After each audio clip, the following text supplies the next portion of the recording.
What's up, fight fans? This is Kurt DeVille with Counterpunch Boxing News, CPN. And I'm going to talk about some boxing, of course. The Chavez and Canelo fight is 3 weeks away. And I want to break down some stuff that has just happened. Some theories, scenarios, some possibilities. It's not looking as good as it should be for Chavez Jr., unless things have changed recently, because as of maybe 3 weeks ago, Nacho Berenstein, the classic world-renowned trainer of Mexico City, he was threatening to leave the camp if Chavez wanted, because Chavez wanted to leave the camp, and it's some classic Chavez, should I say Chavez Jr. Junior wanted to leave the camp, and Nacho, put his foot down and pulled rank, and just informed him like, hey, if you leave, I'm leaving, and I guess that what, you can look at it so many different ways in regards of how Chavez's demeanor was. A lot of people could say, well, hey, he wanted to leave camp. What's up with that? And then, that why would you want to leave camp? It makes sense, like, you're in the middle of camp. Why would you just up and want to leave right now? But in his defense, he didn't leave camp because of the influence of Nacho Berenstein, So, yeah, he could have left anyway and lost the help of Nacho Berenstein, right? But he didn't do that, and he stayed. So, that tells you that Nacho Berenstein, with his influence, has a lot of pull. Because Chavez Jr. is, he's known to do a lot of stuff. So I think that his temperament broke for just a short bit of time. But I also think that he's learning as a fighter. He's learning patience, and I think he lacks patience, he's a wild cannon, but Canelo looks very strong. He looks strong. He looks big. He looks like how he should look. Not saying that he looks itty bitty, but it has to be more for his advantage if he doesn't have to cut weight like he stated. Because I was reading one of his articles, and he doesn't have to cut weight, and so he can eat properly and not starve himself. So he will have the fluid and the strength, and he will fill up to that weight because he's supposed to have been at that weight, like a lot of people felt. Anyway, the fight will be a good fight because he is a bigger guy, but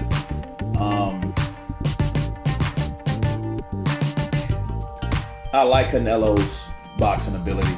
I like his fighting style. I love his combinations, but I still am rooting for Chavez Jr.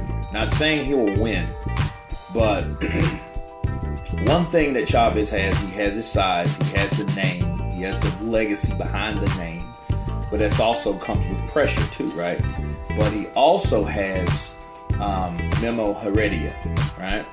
Now, if you can remember, the last time Nacho Berenstein and Memo Heredia got together,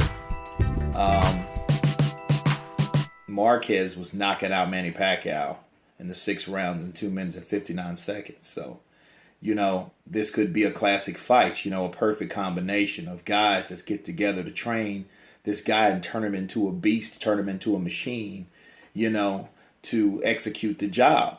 You know what I'm saying? So that could be the possibility. So that's a good thing, the combination that he has the training camp.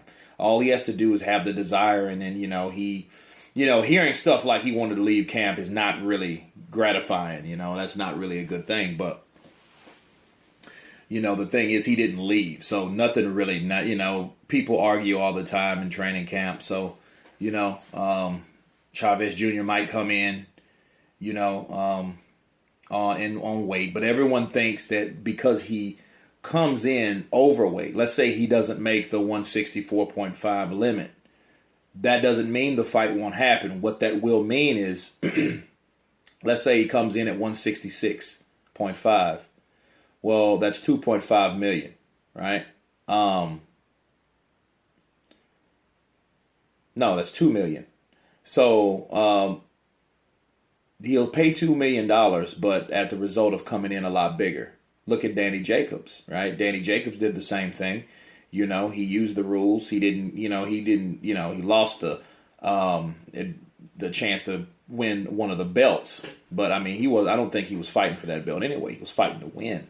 So if Chavez Jr. can come in, and he does come in overweight, he's getting $6 million for the fight.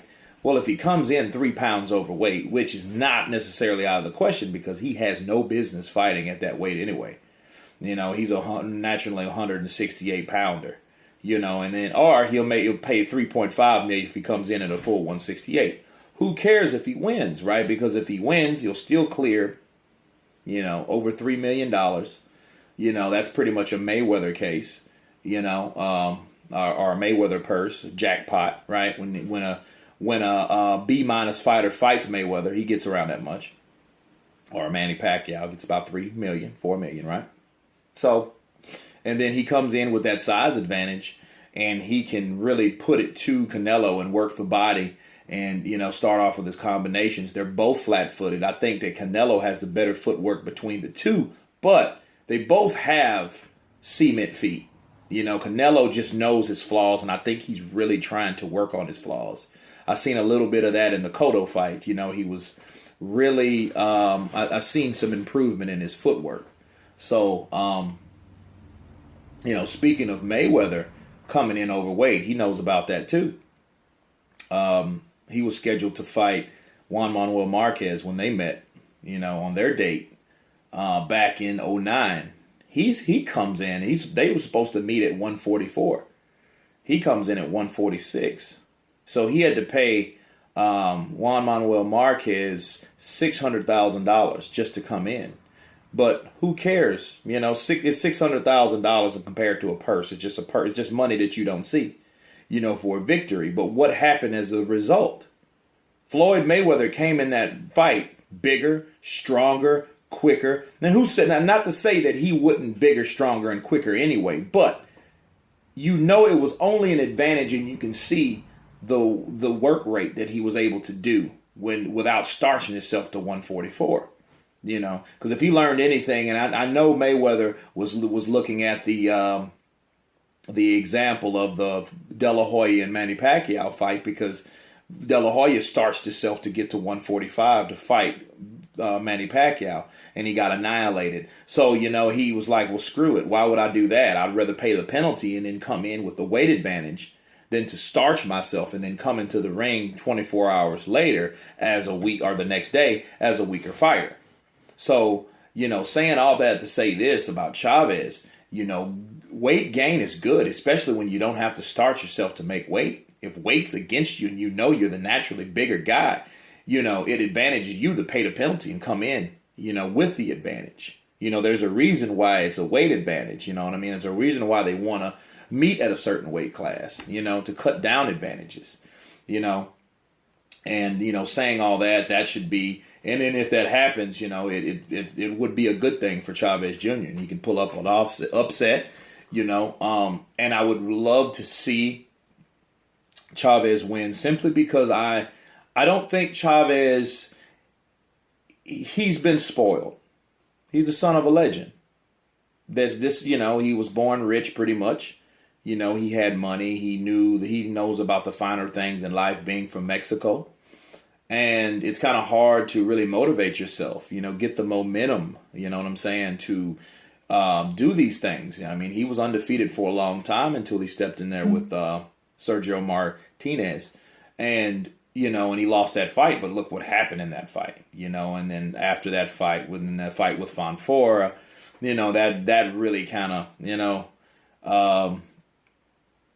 that really kind of put a monkey in his wrench. However, I think he has something to prove, and it's not really about money at all because he agreed to everything, But where I'm getting at is if Chavez wins, he won't pull the diva card. You know what I'm saying? Like, I'm afraid if Canelo wins this fight, which more than likely he will, but if he does, he will take an approach unlike Muhammad Ali, but more like Floyd Mayweather Jr. Meaning, you look at all these negotiations. with the Golovkin fight, and the approach that he approaches it like a diva, like a kingpin. He hides behind the numbers. He hides behind, the fame of being the number one star. Instead of fighting the fights that people want to see, he would rather have an attitude like, hey, I'll fight him when I want to, not when someone wants me to. You know what I'm saying? So I'm afraid if that happens, if he beats Chavez Jr., that fight probably won't be made until Golovkin it has less and less of a chance to beat Canelo Alvarez. So if it doesn't happen in September, something else will come up and he'll fight someone else that you don't really even know about. You know what I mean? So, whereas Muhammad Ali would have fought him right away. That's champion legacy standards. That's what real champions do. That's what people remember. Floyd Mayweather will say, well, hey, I'll fight him when I want to. And it's like, no, fight him now when he's freaking 35. He's 35 years old. That fight should have happened last year, but it's more of what I'm talking about. Everyone wants to be like Mayweather Jr., but no one wants to be like Muhammad Ali now. And that's the problem. They're following the wrong example in the sport of boxing. You want to fight the best. And at first, Canelo was like that. He wanted to fight all the best fights, especially after the loss to Mayweather. But somewhere down the line, I think the Lara fight did it. I think that when he fought Lara, I think inevitably he did not want to fight those guys that, gave him trouble like Lara did. But Lara is an example of a person, he's another example. If he dared to be great, he should have signed that contract, or he should have got his managers to sign that contract to fight Golovkin, which he didn't do. He talked about fighting Golovkin. No contract was ever submitted or forwarded to the Golovkin camp in regards of Lara. Now, imagine if Lara wanted to fight Golovkin. He fights Golovkin and beats Golovkin on an upset, because that's what it would be, and he uses his feet, his distance, his timing speed. He uses that. Golovkin has his own timing speed, but Lara is a slick fighter and is a southpaw, and if we know anything about Golovkin now, he has a problem with movers. So that would have been right up Lara's alley. But if Lara dared to be great, he would have took that fight, because he could have intervened and intercepted that fight with Canelo if he really wanted Canelo again. And I think he won. I think he beat Canelo, but it was a close fight at the end of the day. It's your perception of who you think won with the punches that they choose and the arsenal that they chose to use in the ring. Do you like the boxing ability, or you like the body punches from Canelo? So, again, none of these guys, are following legacy examples. And that's the problem we have in boxing. But I think Chavez Jr. will. Because if Chavez Jr. wins, it will be a Chavez. Or if not, it'll probably be a rematch between Canelo, because I believe he has a rematch clause. However, that doesn't mean necessarily he'd have to fight him right away. If that Golovkin fight came to the table, I see Chavez Jr. I see him taking that Golovkin fight, because that's on his radar. Those two fights, Canelo, Golovkin, and he stated that. And he's fighting Canelo. If he beats Canelo, he wants to fight Golovkin, and that would be a war. But both fights, this is a treat. This fight here, because you got the bigger guy, good big guy against a little big guy, or a little good guy, right? Versus a good big guy. And they both have cement feet, so they're not going to do a lot of running. So when you got guys that refuse to go anywhere and they want to oppose each other's will, you're going to see a war. And that's what you're going to see, a war of will. A lot of body punches, a lot of uppercuts, a lot of hooks. Is going to be an extravaganza, and I can't wait to see it. But anyway, this is just me wrapping up, my takes on the new news about Chavez and Canelo Alvarez. But stay tuned. This is Kurt DeVille with Counterpunch Boxing News, and you guys been counterpunched. Peace.